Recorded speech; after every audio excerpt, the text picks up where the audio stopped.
sur ma chaîne, très content de vous retrouver. Aujourd'hui, nouvelle rubrique. Je vais vous proposer une nouvelle rubrique que je vais intituler « Actualités et conseils ». Je vais évoquer les nouvelles actualités qui touchent aux véhicules de loisirs, donc camping-car, fourgon, van, caravane, matériel aussi.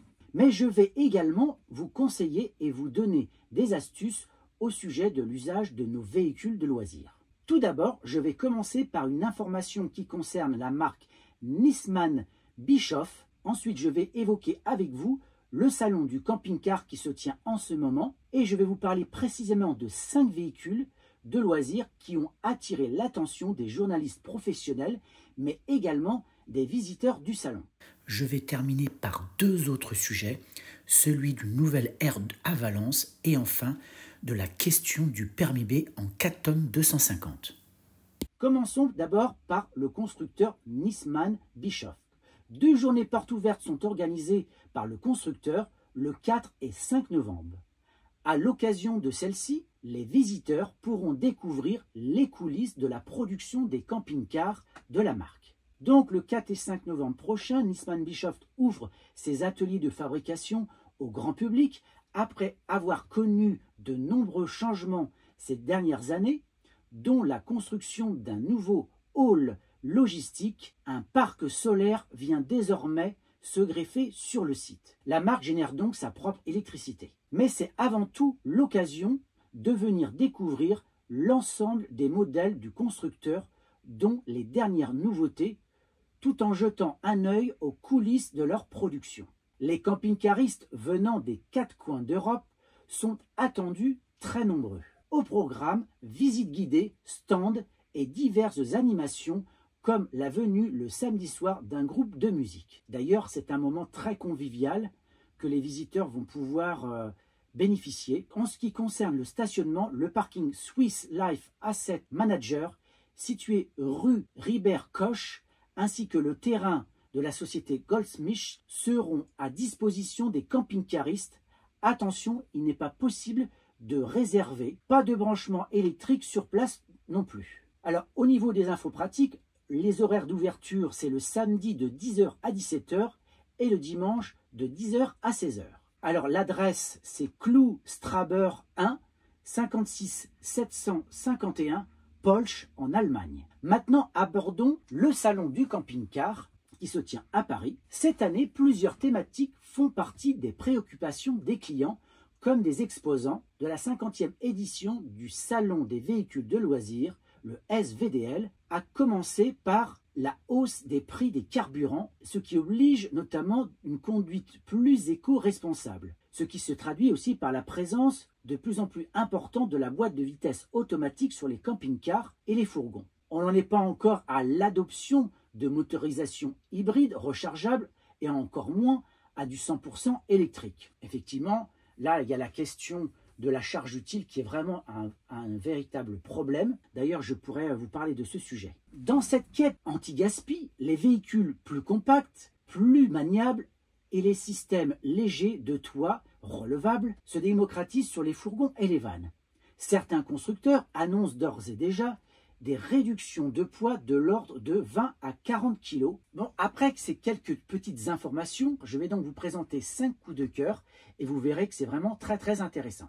Tout d'abord, je vais vous parler de la Mansell Fantasy Trail, une mini caravane idéale. Il n'y a pas que son prix de base, sous la barre des 16 000 €, qui vous fera craquer. De prime abord, cette petite caravane, taillée pour 2, relève plutôt de la remorque. Elle recèle en réalité une belle chambre à coucher avec vue sur la version plus haut de gamme. Tandis qu'à l'arrière, cachée sous une sorte de haillon, une mini cuisine est très bien agencée. Le plan de travail coulissant vous permet de ne pas enfumer la chambre, tandis que le panneau relevable vous servira d'auvent. Et pour les familles nombreuses, une tente de toit peut venir se greffer sur la caravane. Donc tout pour plaire à prix assez doux.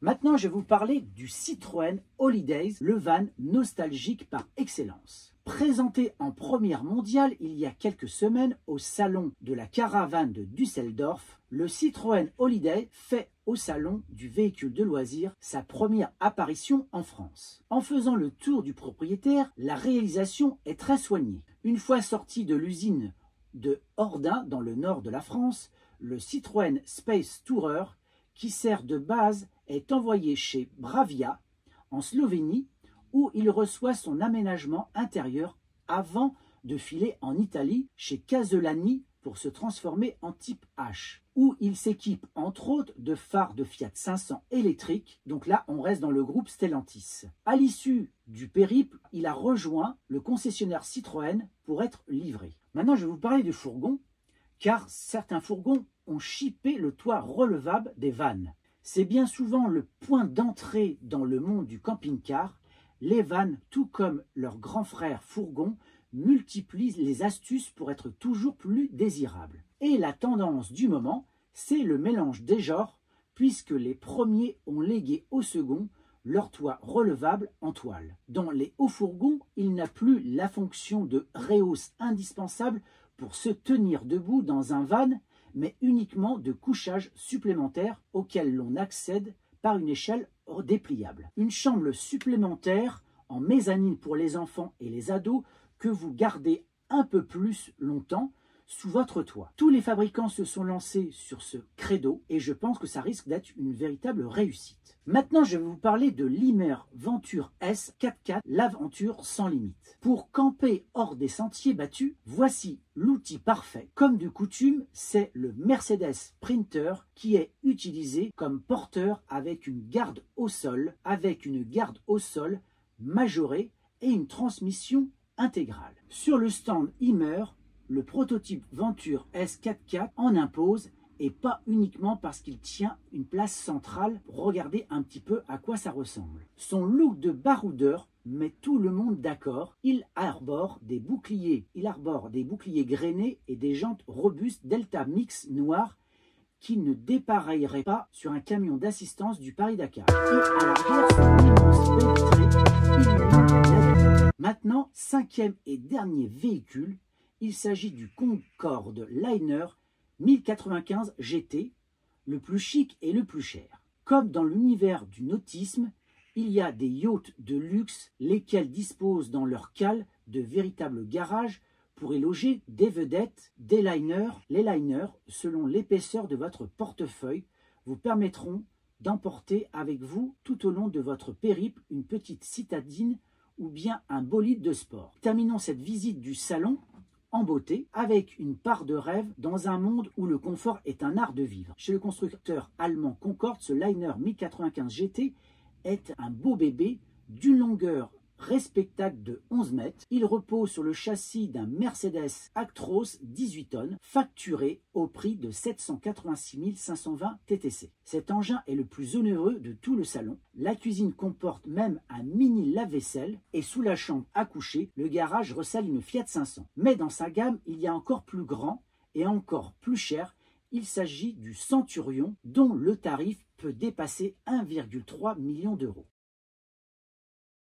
Je vais vous parler de Valence et de l'aire de camping-car flambant neuve qui aurait pu être parfaite. Effectivement, il y a un gros mais. La préfecture de la Drôme peut accueillir les camping-caristes dignement depuis le 7 juillet 2023. En effet, la ville et Valence Roman Agglo ont investi 500 000 € pour aménager une aire végétalisée. Cette aire aurait pu être idéale si elle ne comprenait pas quelques défauts. La ville de Valence ne possédait pas d'aire d'accueil pour camping-car mais elle a corrigé le tir, elle a transformé donc un parking dans le quartier de l'Épervière. Plusieurs semaines ont été nécessaires pour réaliser les travaux d'aménagement. Prise en charge pour moitié par la ville et par Valence Romance Agglo, elle aura coûté 500 000 € aux collectivités. Une somme rondelette, mais qui se justifie en partie au vu du résultat. Il y a donc 13 emplacements séparés par des haies. Donc l'aire qui comprend 13 emplacements, dont un pour les personnes à mobilité réduite, est très agréable et alterne surface dure en béton et végétation. Chaque place est séparée par une haie. Quelques arbres à l'arrière permettent de bénéficier d'un peu d'ombre à certaines heures. L'allée centrale aurait pu être plus large. De l'avis de certains camping-caristes, il est très compliqué de se garer avec un camping-car de plus de 7 mètres. Plusieurs manœuvres étant nécessaires, les grands camping-cars poids lourds passeront leur chemin. Alors ce qui est dommage, c'est qu'il n'y a pas d'électricité. Accessible toute l'année, elle offre presque tous les services, plein d'eau, vidange et même Wi-Fi, sauf l'électricité. C'est l'autre gros hic de cette aire qui aurait pu être parfaite. Le site devrait être fermé par des barrières prochainement, ce qui n'était pas le cas fin septembre. À noter que des caméras reliées au commissariat de police ont été installées pour renforcer la sécurité. Et ça, c'est vraiment un bon point. Alors malheureusement, elle est proche d'une autoroute. Son emplacement laisse entrevoir quelques nuisances sonores. L'aire est située au bord d'une route assez passagère et à une centaine de mètres de l'autoroute A7.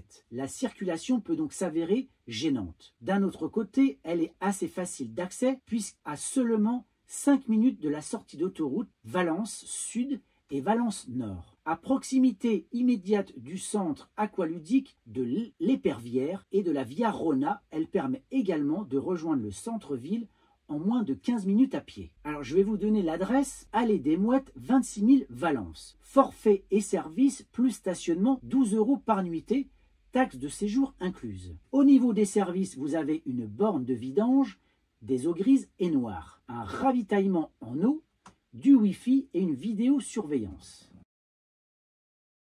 Maintenant, je vais terminer par une dernière information. Je vais parler du permis B à 4,25 tonnes pour les véhicules électriques. La FICM crie au déni de démocratie. Et oui, une directive européenne attend les compétences des détenteurs du permis B. Une fois que ce texte communautaire sera intégré dans le droit national, on pourra conduire un véhicule de 4,25 tonnes avec un simple permis de conduire, à condition que le véhicule soit électrique ou GPL, hydrogène, etc. Donc la FICM, Fédération internationale des clubs de motorhome, n'est vraiment pas contente du tout et je vais vous expliquer pourquoi. En effet, au printemps 2023, une directive du Parlement et du Conseil européen vient modifier les règles du permis de conduire. La Fédération internationale des clubs de motorhome espérait que ce texte étendrait le permis B à la conduite de camping-cars de 4,5 tonnes. L'objectif, stimuler la production de camping-cars électriques et éviter aux camping-caristes les risques de surcharge. Mais les associations sont déçues par les avancées proposées par le texte définitif. Il étend en effet le permis B à 4,25 tonnes, mais seulement pour les véhicules électriques. Les camping-cars diesel peuvent continuer de flirter avec la surcharge et même sont très souvent en surcharge. 2 ans après la première délivrance d'un permis de conduire, délivré pour la catégorie B, il est valable pour conduire les véhicules à carburant de substitution visés à l'article 2 de la directive 96/53/CE du Conseil, dont la masse maximale autorisée est supérieure à 3,5 tonnes, mais ne dépasse pas 4,250 tonnes sans remorque. La fédération de camping-cars est vraiment déçue. Alors on peut saluer cette décision, la possibilité aux détenteurs du permis B de conduire un véhicule pesant au maximum 4,250 tonnes. En fait, on peut regretter que ce privilège soit réservé aux véhicules électriques, car il n'existe à ce jour aucun motorhome électrique et l'industrie du motorhome ne nous présente aucune solution électrique crédible sous PTAC de 4,250 tonnes. En effet, on voit bien que c'est un vrai problème, cette histoire de poids. Alors, dans cette longue lettre, les représentants rappellent que la FICM a contribué à de grandes consultations qui devaient permettre de faire entendre la voix des camping-caristes. Leur préoccupation était de libérer les amis du statut d'illégaux et de les faire respecter. Alors on peut se dire que l'électrique c'est bien, donc de penser à ces véhicules électriques, mais il n'y en a pas. Et on pouvait penser que l'idée de relever le poids limite du permis B, c'était justement de permettre la construction de camping-cars électriques, puisque les batteries pèsent lourd et que nos charges utiles ne permettent pas de les intégrer. On aurait pu imaginer que 750 kg de supplément satisferait la FICM, mais non. La commission apparaît comme piégée dans dans un tunnel technologique et idéologique à une voie, celle du véhicule électrique, alors que tout le monde sait que cette orientation ne repose que sur une technologie transitoire. En fait, il semble que les associatifs européens souhaitent d'abord éviter la surcharge avant de penser au camping-car électrique. Effectivement, les associations demandent vainement depuis plus de 25 ans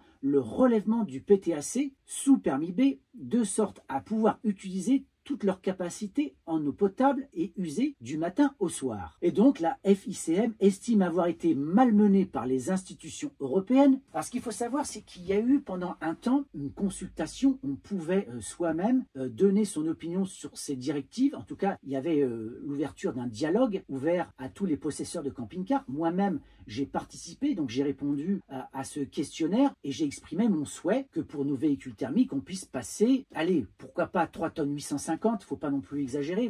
Pour moi, c'était une possibilité intéressante. Eh bien, malheureusement, il n'y a pas eu beaucoup de personnes à faire cette démarche comme j'ai pu le faire. Et ben, c'est dommage. Parce que si on avait été des millions à remplir ce formulaire, eh bien, on aurait pu avoir un poids certain. Et donc, on va se retrouver, malheureusement, avec des véhicules, avec un PTAC qui va largement dépasser les 3,5 tonnes pour nos permis B. Et c'est déjà le cas, puisque dans une vidéo, alors je ne sais pas si je l'ai déjà présentée ou si elle va apparaître dans un futur proche, je vous explique que mon véhicule à vide, donc c'est-à-dire sans gasoil, sans eau, mais avec les accessoires que j'avais fait installer, je me retrouvais à 3,5 tonnes.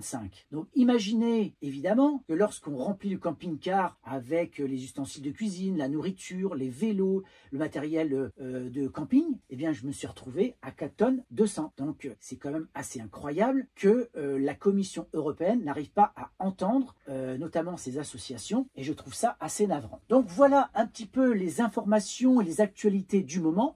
Dites-moi en commentaire ce que vous en pensez, partagez, likez, et je vous dis à très bientôt pour une future vidéo. Au revoir.